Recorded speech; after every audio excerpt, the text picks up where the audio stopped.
And welcome to the bright side. I am Pharmacist Ben. Thank you for joining us. 844-236-6010 is our number. We'll get your calls in our second segment. We've got a really interesting guest coming up at the bottom of the hour. Ananda Moore is a movie maker and also a homeopath, and she's made a really cool movie called Magic Pills about the virtues of homeopathy and also about some of the resistance to homeopathy that the medical model, the orthodox medical model, is really downloading on homeopathists, as well as other healthcare practitioners, other alternative healthcare practitioners. The movie kind of is a really accurate representation of what the medical model thinks about so-called alternative healing practices and alternative medicine practices. And we'll talk to Ananda at the bottom of the hour about her movie and about homeopathy in general. She's a homeopathist from Toronto, and she's also a movie maker. The movie's called Magic Pills, and if you're interested in taking a look at the movie, it is available on Amazon Prime, Magic Pills. You can also get it off her website, watch.magicpillsmovie.com, watch.magicpillsmovie.com. And we'll talk to Ananda at the bottom of the hour. We'll get your calls in our next segment, 844-236-6010, 844-236-6010. If you have questions, comments, success stories you'd like to share, or if you just want to contribute to the conversation, I especially want to hear what you guys think about this whole coronavirus thing that's going on. It doesn't seem to be winding down, actually. I was at my picking up my mail on Friday, and I ran into a guy who was wearing a mask, and we started to chat, and turns out that this guy wearing a mask was a medical doctor. And I got intrigued, and I started talking to him, and I said, hey, what do you think of this whole stuff? He says, oh, it's real, it's dangerous. And he was telling me about how he's seen people. He's a hospitalist, this guy. He said he's seen people in the emergency room and in the hospital, and it's really serious stuff. And, of course, I was being a little bit, kind of being cute with him, because I didn't want to tell him who I was. I just wanted to hear what he had to say. And he said to me, well, I hope you're not one of those alternative guys. And so I was trying to be really nice to him. I said, well, they haven't really seen the virus, Doc. He said, oh, yeah, we know it's an RNA virus. Well, they haven't actually seen it, Doc. Do you know that? Oh, no, well, we know it's RNA. We know that it's, they've seen the RNA. I said, well, they haven't actually haven't seen the virus. Then he said to me something very interesting, which a lot of times you'll hear people who don't know what they're talking about say. He goes, well, what else could it be? That's exactly what this guy said. And as soon as he said that, I thought, well, you got to have this guy on the bright side. Because this what else could it be logic is really messing us up. This what else, we don't know, we never seen the virus, but what else could it be? All right, fine. If you want to have that attitude, that's great, but you don't want to construct public policy. You don't want to violate the Constitution of the United States. You don't want to stick people in their homes and lock them up. You don't want to shut down their businesses that in some cases they've been building up for decades. You don't want to put people out of business, unemployment, and throw the economy into a depression based on, quote, what else could it be, unquote. And when I heard him say that, I said to myself, we got to get this guy on the bright side. And, of course, he agreed, actually. He said, yeah, I think I could be on the bright side. Well, next day, he must have taken a look at who I was and at some of the stuff on the bright side, but he politely declined. He said to me in his text, he said, I think I'm a little bit too scientific for your listeners. This is what he said to me in a text. I'm a little too as if the medical model is the science, and everybody who disputes the medical model is not the science. Everybody who disputes the medical model is a quack. Everybody who disputes the medical model somehow has to be debunked. This is what Ananda Moore was confronting in her movie. The idea that homeopathy is somehow quackery because it's not. The medical model doesn't understand it. That it's quackery. It doesn't make sense to the medical model. Well, what else could it be? How could it possibly work? Because how could it possibly work? It's quackery. There's actually a guy in the movie who says that it's dangerous because people will fall for the quackery and they won't get real treatment. Real treatment, of course, being drug treatment and medical model treatment. This is what we face when we confront orthodoxy. This has always been the case. Whenever you confront orthodoxy, orthodoxy will treat you like you're a quack, like you're a whack job. Like you're a conspiracy theory. I love that term, conspiracy theorist, as if there's no such thing as conspiracies. And if you disagree with the mainstream, you are a conspiracy theorist. We're going to talk to Ananda more about her movie, but I thought that was kind of interesting what I had to deal with this doctor. I'm thinking of, he has a Facebook page, so he's a public figure. I'm thinking of just, giving you his name so you guys can take a look at who he was, but he actually was a nice guy. He's just hoodwinked. He's just brainwashed. He's brainwashed by the medical model. The what else could it be attitude is a classic case of non-scientific brainwashing. And that's just how it is. Some people are just not ready to hear things. Some people are just not ready to have their beliefs questioned. Remember, belief means beloved. People are just not ready to have their beloved ideas questioned. Now, I'm not saying I know what this whole thing is about, by the way.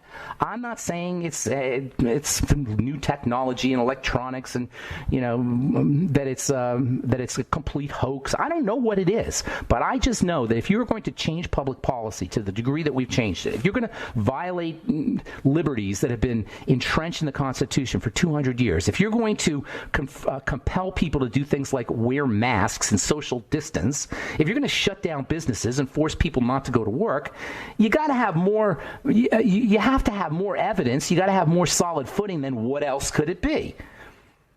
I'm not saying I know. I'm just saying we got to question. I'm not taking a position. I just say we've got to question things. Folks, this is an information war that we're in. We are in an information war. And if you're not sure about which side to believe, if you're on the bubble, just think about this. Why is everything being censored? Why are alternative viewpoints being taken down? Why is the media, the media in complete lockstep with this idea that if you don't wear a mask, you're threatening the public? All based on what else could it be? If you're on the bubble, just examine the evidence, of cover-up, the evidence of hiding evidence. Why are people afraid of information? Why are people afraid of alternative ideas? If somebody is afraid of alternative ideas, that is not a scientific viewpoint. That is not a scientific position that they're in. Scientists examine all the evidence. Scientists ask questions, even uncomfortable questions. Scientists want their ideas threatened. Scientists look for cognitive dissonance.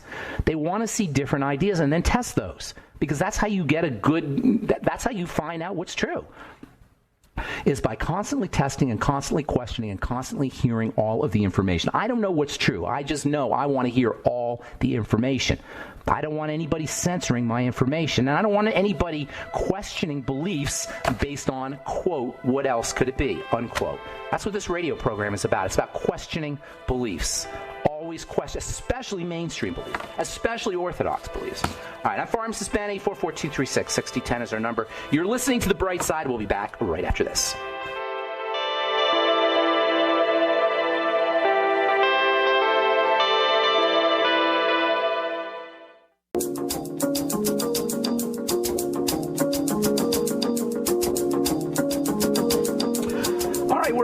The Bright Side. I'm Pharmacist Ben. 844-236-6010 is our number. We'll get your calls just a moment. We've got Ananda Moore coming up at the bottom of the hour. Ananda is a homeopathist and a movie maker who's done a really interesting movie called Magic Pills, which is about not just about homeopathy, but it's about kind of the resistance, the entrenched resistance of the medical model to anything new. But homeopathy is not really new. Homeopathy's been around for a long time, and that alone tells you something. How could this supposedly quack science be around for 150 plus years or 130 plus years or so, and have all of these hardcore adherents, all of these people who really believe in it?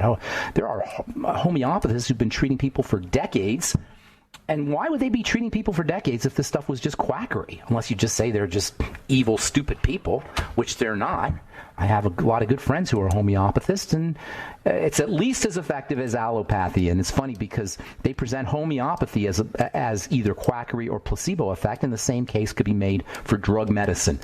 Placebo effect. The placebo effect is so significant when it comes to testing allopathic medicine that it has to be filtered out, or they have to attempt to filter out when they're testing drugs. If you read Erwin Kirsch's book, The Emperor's New Drugs, he talks about some allopathic medicines, particularly antidepressants and psychotropics, as being almost all all placebo effect. The benefits is being based on almost all placebo effects. In any case, we've got Ananda Moore coming up. Ananda started out as a skeptic herself of homeopathy, and then she herself had a transformational experience, and she became a homeopathist. We'll talk to Ananda at the bottom of the hour. We'll get your calls this segment, so hang tight. 844-236-6010 is our number. Real quick from the journal Nature Communications, a combo of fasting plus vitamin C is effective for hard-to-treat cancers. This is according to a study from USC and the IFOM Cancer Institute in Milan. They found that a fasting-mimicking diet, also known as the ketogenic diet, could be more effective at treating some kinds of cancer when combined with vitamin C. Vitamin C is a powerful immune booster. The ketogenic diet and calorie restriction is also an immune booster, so it makes perfect sense. And this is just another example of how powerful so-called alternative therapies can be for dealing with dealing with health challenges that mainstream medicine cannot handle. Fasting and vitamin C is something you could do right out of the comfort of your own home. And the toxicity of fasting and vitamin C is zero, zippo, nada. There's no allopathic strategy that can claim a zero toxicity profile. All right, 844-236-6010 is our number. We'll talk to Ananda Moore at the bottom of the hour. We'll get to your phone calls right now. Let's go to California and say good morning to Ruby. What's up, Ruby? Hi, how are you? I'm doing good. Welcome to the bright side. What's going on? Hi, so I was diagnosed with IBS about a year and a half ago. Okay. And I was put on the low FODMAP gluten-free diet. Well, that's a good thing. Yeah. I have recently reintroduced some foods and have definitely been feeling better, but I've been concerned about missing valuable nutrition from the low FODMAP diet. So I was wondering, what are you doing exactly that's low FODMAP? So you're not eating veggies? And by the way, let me just say this real quick for the listeners. FODMAPs is it's an acronym for sugars: fructose, oligosaccharides, disaccharides, monosaccharides, and polyols. Those are all various types of sugars that are found in mushy fruits and vegetables largely. So what are you avoiding exactly? I know I can't have. Well, recently I've been having garlic and onions again, but I definitely haven't had any gluten since I've been You don't react to garlics and onions because they're very high FODMAPs. I do. I do because it's so hard for me to find pretty much to eat out. Without I understand. eating garlic or onions. Yeah. But it's really hard to eat low. It's really hard to eat low FODMAPs, right? It's really difficult. Yeah. Unless you're cooking at home. But even then, certain ingredients have certain things in them. But I also don't eat any legumes at all. Yeah, well, that's probably a good idea. They're extremely high FODMAPs, plus they have lectins and other things in them. So legumes are a problem for everybody, not everybody, but a large number of people, even people who don't have full-blown IBS symptoms. By the way, IBS is not really a thing. IBS is you know what I'm saying? It's just a made-up term. There's no disease called IBS. It's a bunch of, it's a syndrome. It's a bunch of things: gas, diarrhea, bloating, cramping, skin. Do you have skin problems? A lot of people who have so-called IBS have skin problems, like breakouts, acne, and that kind of. You don't have breakouts, though. No, not really. You're lucky. Really, no. You're very lucky, because that could be the most hideous of the symptoms. Is people break out just all over. It's really, and plus it's a precursor to other things too, including cancer. So you really got to be careful with it. Here's the deal: can you do cucumbers? Most people can do cucumbers. Yes, I can do cucumbers. Good. Can you do celery? No. You can't do celery. No, I'm not supposed to. But when I did, I had a lot of stomach issues. Okay, there's really not a lot of FODMAPs in celery, but there is a fiber that can be a problem for people. So, and actually, they may consider the fiber to be FODMAPs, I suppose. Have you tried digestive enzymes? I have, but I think I need to get the longevity ones because the ones that I've been using. Mm-hmm. Yeah, you want to play with your digestive enzymes. Longevity or other brands, there's zillions of formulas. You want to keep playing with them until you find one that works. For celery, you want to look for something called cellulase. which is a cellulose dissolving enzyme. Cellulose in vegetables can be a problem for some folks. So you look for an enzyme called cellulase. Also, steaming your veggies sometimes helps. Also, pressure cooking your veggies. Have you tried that? Pressure cooking them using an Instapot or something like that? That can sometimes help. I haven't tried steaming, yeah. Yeah, you have tried steaming? Yeah. Okay, so then that didn't work, I take it. So you try an Instapot or some kind of pressure cooker. Now, you do want veggies, and I can understand what you're saying about being concerned not getting your nutrients, because there's a lot of phytonutrients in veggies. Keep playing with them. Keep trying to find different ways of cooking the veggies. Keep trying to find veggies that you can use. Keep experimenting. You sound young, so you've got many years here. It's going to be worth it when you can find 3 or 4 or 5 different veggies. The ones you really want to stay away from are the mushy ones, the fruits and things like okra, for example, or pears, apples in terms of fruits. Certainly nightshades are going to be a problem for you, and as you say, legumes. But the more watery veggies are the ones that you can usually handle. Cucumbers are my go-to for folks who have FODMAPs. And you might get sick of cucumbers, but it'll get you a lot of good things, including, by the way, structured water, which can be really helpful. So keep hunting. It's very frustrating. I got it. Keep hunting for veggies that you can do, and keep hunting for, number 1, digestive enzyme formulas that work for you, quantities, doses of the digestive enzymes that work for you, and likewise with probiotics. Keep looking for brands that work for you, formulas that work for you, and then keep working for specific doses that work for you. And it's going to take some experimentation. You might have to experiment for months or even a year or even more, but it's going to be well worth it.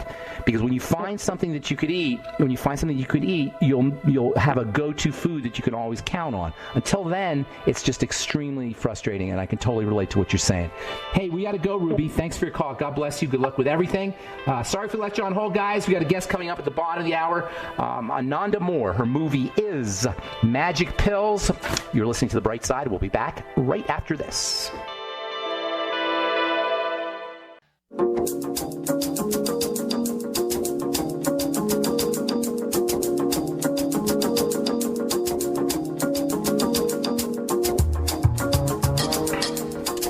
All right, we are back on The Bright Side. We're still, we're still trying to get Ananda Moore. Some reason we can't get a hold of her. I hope we can get her. Her movie is super, super cool and super interesting. Magic Pills, it's called. And if you want to take a look at it, if you want to purchase it, she's got it up on Amazon Prime. And she also has a website, which I'm trying to find here, where you can purchase the movie. And I encourage you too, if you're interested in homeopathy, or if you're interested in how the medical model manipulates information and manipulates ideas, you can watch the movie at watch.magicpillsmovie.com. Watch.magicpillsmovie.com. It's also available on iTunes, Google Play, and Amazon Prime. And it's a very interesting movie, and it's also a very well done movie. I was quite surprised. Ananda is young. She appears to be in her late 20s, and she's a homeopathist. But her movie, which she produced and she directed and she wrote, is really, really well done. I have been a fan of At first, I was, and Ananda says this too, she was a skeptic of homeopathy, and I was a skeptic of homeopathy too. It just didn't make sense to me how you could get these dilutions. Homeopathy is based on medications that are extremely diluted forms of poisons, actually, herbal poisons, and they're so diluted that you never get any toxicity, you're never getting side effects from these toxins, but you do get healing benefits, and you get healing benefits that I've witnessed myself. You get healing benefits that have been witnessed or described in the literature now for decades, since the late 1800s. In fact, homeopathy was considered to be such serious medicine that when allopathy became in vogue at the turn of the 20th century, allopathists were almost forced to allow homeopathy to have the same kind of credentials and the same kind of rights that allopaths do. And to this day, homeopathic medicine can make claims in a way that no other over-the-counter, non-legend or non-prescription medications or non-prescription treatments can. Homeopathic remedies can make claims. The allopaths were forced to allow homeopathists to be able to sell their medicines and to be able to make claims about their medicines, and that's because the stuff really works. Historically, historically. As a matter of fact, from a historical perspective, homeopathy was incredibly successful in treating the Spanish flu in 1918. Now, it may be that we are sitting on a hidden gem. We're sitting on a hidden way of treating COVID, and we're just not taking advantage of it because we believe in allopathy as a culture. There was a comedian named Emo Phillips. I don't know how many of you guys have heard of Emo Phillips. You can YouTube him. He's a really, really funny guy from back in the 1980s, I believe. And he used to tell a joke. He used to say, I used to think that my brain was my most important organ. And then I realized what was telling me that. Ha, ha, ha. The brain was telling him that. And it's kind of like, that's a funny joke about the brain, but you could apply it to the medical model. I used to think that the medical model was all that in a bag of chips. I used to think that the medical model and allopathic medicine could solve anything. And then I realized who was telling me that. The medical model was telling us that. Yet this pandemic that we're dealing with is a stark and blatant reminder that medicine is limited, that modern medicine can only do so much, and that so much is relegated to treating things heroically. You have a heart attack, you break your leg, you get hit by a car, you need some heroic treatment. That's when you want to count on a doctor. But as far as dealing with chronic long-term diseases, or as it turns out, viral infections, medicine is useless and helpless. And it's going to do more harm than good. On the other hand, the human body has evolved a healing system. The human body has evolved as a healing system. It's called the immune system. And if we understand how to leverage it and we understand how not to diminish it, we can take care of our own health business. And that's what my message is on the bright side. Take care of your own health business. In the Middle Ages and in the Dark Ages, I should say, they used to, the church was the ancient version or the old time version of the modern medical model. The priests used to say, "Don't worry about God; we'll take care of it for you. Just give us your house and give us a tenth of your income." Today, the doctor says, "Don't worry about the food you eat. Don't worry about your immune system. We'll take care of it for you." When have you heard on CNN or on Fox News or anywhere in the mainstream media, where have you heard anywhere in the modern medical model anybody saying, make sure you're taking your vitamin C, make sure you're doing your zinc, make sure you're not eating McDonald's, make sure you're eating less food, make sure you're building your immune system with stress reduction and with exercise and with deep breathing techniques? These are all powerful and effective strategies. And while we're all focused on vaccines, we're sitting on a gold mine of immune-boosting strategies that can help us deal with what we're confronting. And the important point is not to rip on the medical model. It's not to rip on the media. It's not to rip on people who say, what else could it be? The important point is to take care of our own health business. We have been led to believe that we're not capable, just like in the old days, people were led to believe they were not capable of plugging into God. Today, we're led to believe we're not capable of plugging into our immune system. Today, we're led to believe that we are weak and that we are dumb and that we have to count on government and we have to account on doctors and we have to account on entrenched orthodoxy. And my friends, it's not true. And it's unfair. And it's mean-spirited. And the movie that Ananda Moore produced and directed and wrote is a classic example. It's a classic demonstration of the way the modern medical model condescends, patronizes, marginalizes, and dismisses any health strategies that they do not approve of, or you might say that they cannot profit from. But it's up to us as human beings, it's up to us as individuals to take control of our health, to take back control of our health. All right, we got Ananda Moore, homeopath and movie maker, and she's got a super cool movie. It's called Magic Pills. She travels around the world. She documents the virtues of homeopathy during illness. It's a super cool and super well done movie. Please welcome to the bright side, Ananda Moore. Hey, Ananda. Hey, Ben. Thanks so much for having me on the show. Thank you for your work. Are you considered a doctor of homeopathy? I am not. We're not allowed to call ourselves doctors anymore. Okay. Okay, I didn't know that. Now, Canada is really, they're down on alternative health. It's awful. It's hideous what's going on in Canada, by the way. It's way worse than it is here in the United States. Nonetheless, you can still treat people homeopathically, correct? Yeah, actually, Actually, right now, currently, I would say the situation for homeopathy is better in Canada than in the States. Are you seriously? Okay. Yeah. That's interesting.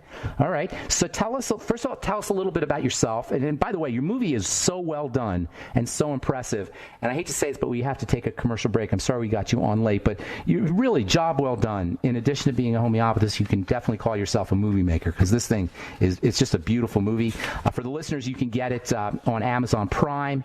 And what's your website real quick, Ananda? It's watch.magicpillsmovie.com.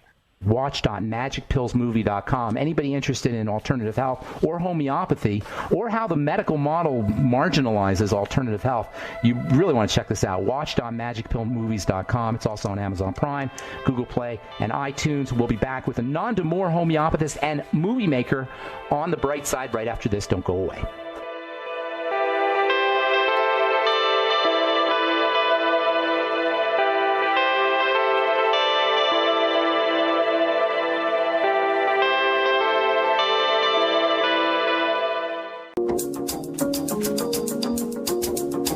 Okay, we're back on The Bright Side talking to Ananda Moore, homeopathist as well as movie maker. Her movie is WatchMagicPillsMovie.com. It's called Magic Pills. Ananda, you, like much as I did, started out as a skeptic until you had a personal experience with homeopathy in your travels. Explain how you transformed from being a skeptic to being so convinced of its effectiveness that you actually became a homeopathist. It all starts with a personal experience, I think, for so many of us. Yeah. And I had studied about, homeopathy in university and learned about how ridiculous a notion it was. Right. And that stuck with me. And then when I was backpacking in India, I was traveling with this German girl whose mother was a homeopath.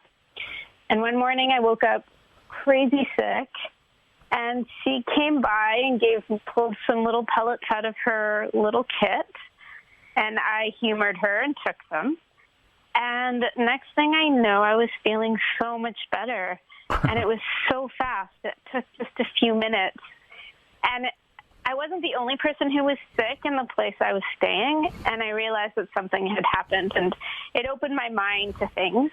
And after that, I went to see a homeopath. And it really radically altered my life. I've been living with depression for most of my life. And at that point, the remedies he gave me slowly changed that dynamic for me. Now, your movie is as much about how condescending and dismissive the medical model is towards homeopathy and other alternative practices as well, as much as it is about homeopathy. Talk a little bit about the doctors that you ran into. There are a couple really kind of condescending doctors. One guy from Yale really struck me as being condescending, talking about how if you fall for homeopathy, you might avoid the real treatments. Now, talk a little bit about this dismissive attitude that the medical model has towards homeopathy, why you think it is, and what people can do, what we as individuals can do about it. Well, these doctors that I did interview for the film continue to be professional skeptics.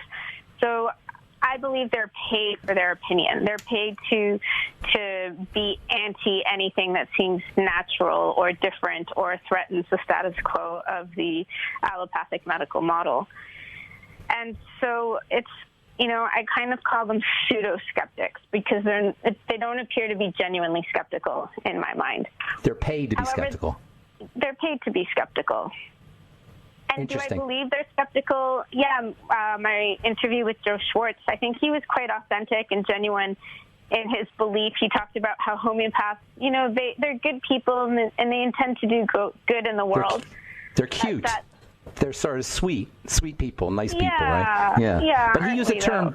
Joe Schwartz used a real ugly term that just got me. And I know his work. I've read his books, Joe Schwartz, and he writes a lot of books, skeptical books.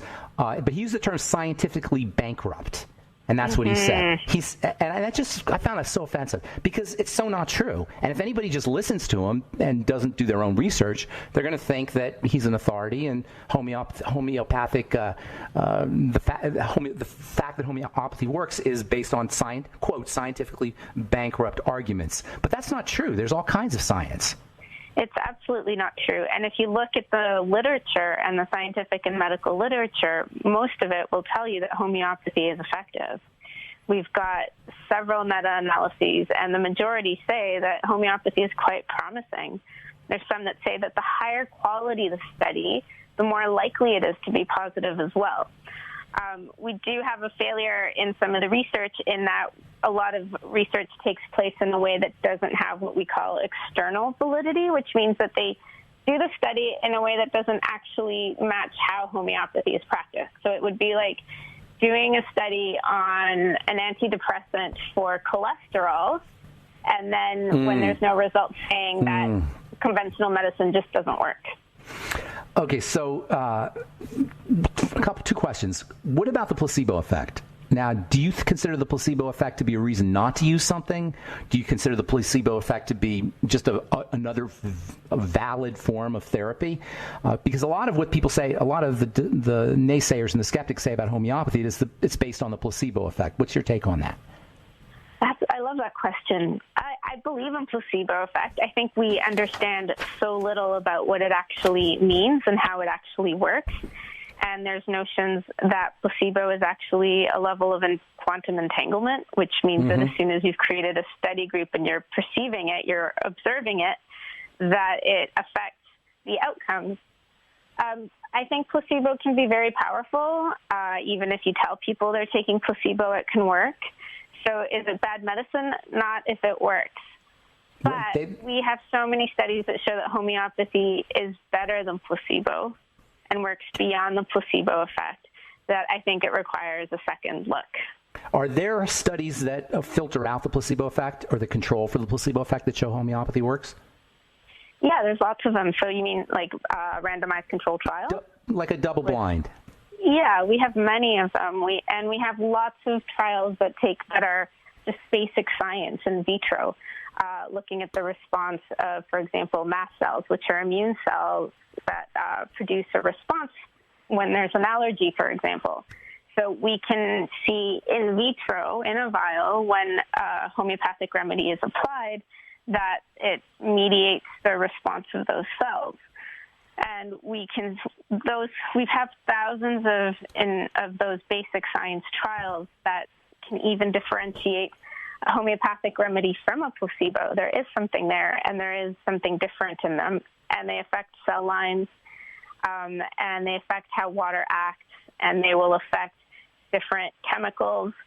So we know there's an active force working there beyond when there shouldn't be a placebo effect. We also have trials on plants. We have trials on animals where supposedly there shouldn't be a placebo effect either. So yeah, I would say we do have a lot of that science available. So when Dr. Novella says there's no documented evidence and he's dismissive of what he calls placebo effects, he's just flat out wrong. He's just flat out wrong. It's not even wrong. It's just a lie. And that's what I think I've tried to put across in the film. I was interviewed, for example, by a very respectable magazine here in Canada called The Walrus. And they published that I didn't give them any studies that were published in peer-reviewed journals, when in fact I had given them 3 studies from peer-reviewed journals. And when I challenged them on that, they said to me, well, these weren't randomized placebo-controlled trials, so therefore no medical journal would have ever published them. And even worse. It's not true. But even worse. It shows you that these people who know nothing about medical sciences are trying to tell people, the general public, how to think about those sciences. Right, even worse in the movie, but by the way, for the listeners, this whole episode is in the movie. The guy says, we're trying to craft a narrative. He says, we're doing this intentionally because we're trying to craft a narrative that homeopathy is bunk and that you're a quack. Basically, he didn't say that, Basically. but he said that, and he admitted it, which means people, listeners, you have to be very careful when you read something. There's a narrative that's being crafted for you. There are gatekeepers that are controlling the information you see to make you believe something, and it's really, the movie is more about how we have to really put on our our galoshes and wade through a lot of baloney information when we're making decisions, and how it's really an information war out there as much as it's about homeopathy. And I'll tell you, Ananda, the job you did on this movie is it's just such a well-done piece of work, and I was amazed. I was really blown away. Especially, you seem so young, and you're not a movie maker, really, but you did a heck of a job with this movie, Magic Pills. What do you want? What's take-home message? Last thing you want to say? We've got about a minute here. Yes, the take-home message is kind of what you said. We have to wade through all that data and information. We have to think critically, and sometimes what at face value may seem absurd actually has a lot behind it and requires a second look. And so I encourage people to watch the films. You know, we have lots of stuff on our website, lots of science, really interesting articles. I think lots to dig into at magicpillsmovie.com. So I encourage people who haven't tried homeopathy, who are curious about it, looking for alternatives, to check it out. Good deal. Thank you so much, Ananda. Thank you for your work. Watch.magicpillsmovie.com. Watch.magicpillsmovie.com. The movie is Magic Pills. Ananda Moore, thank you for being on the bright side. Best of luck. Thanks so much, Ben. Awesome. The movie's Magic Pills. I highly recommend that you watch it if you're interested in how the medical model marginalizes and dismisses alternatives to the ultimate detriment of our individual health, of the health of human beings. The movie is Magic Pills. The website is watch.magicpillsmovie.com. It's on Amazon Prime, on Google Play, and on iTunes as well. Thanks for listening to The Bright Side, friends. I'm Pharmacist Ben. Have a wonderful, beautiful, awesome, spectacular day. We'll talk to you all later, folks. Bye for now.